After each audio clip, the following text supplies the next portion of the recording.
శ్రీకాకుళం పాతపట్నంలోని రాజుకి 34 సంవత్సరాలు ఉంటాయి. ఈయన 8 ఏళ్ల కిందట మౌనిక అనే యువతితో వివాహం జరిగింది. వీరికి 2 అబ్బాయిల సంతానం కూడా ఉంది. అయితే మౌనికకు స్థానికంగా ఉండే ఉదయ్ కుమార్ తో ఇటీవల వివాహేతర సంబంధం ఏర్పడింది. అటు ఉదయ్ కుమార్ కు కూడా అప్పటికే వివాహం జరిగింది.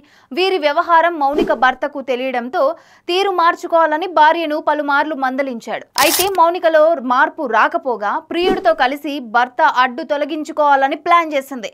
ఉదయ్ కుమార్ కూడా తన భార్యకు విడాకులు ఇచ్చి ఇద్దరు కలిసి జీవించాలని నిర్ణయించుకున్నారు.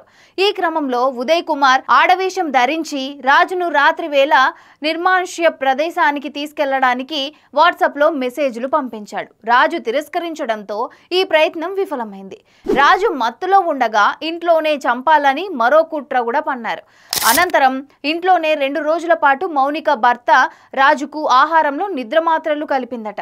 ఆగస్టు 5న అర్ధరాత్రి రాజు నిద్రపోయిన తర్వాత ఉదయ్తో పాటు మల్లికార్జున్ అనే మరో వ్యక్తికి ఫోన్ చేసి పిలిపించింది.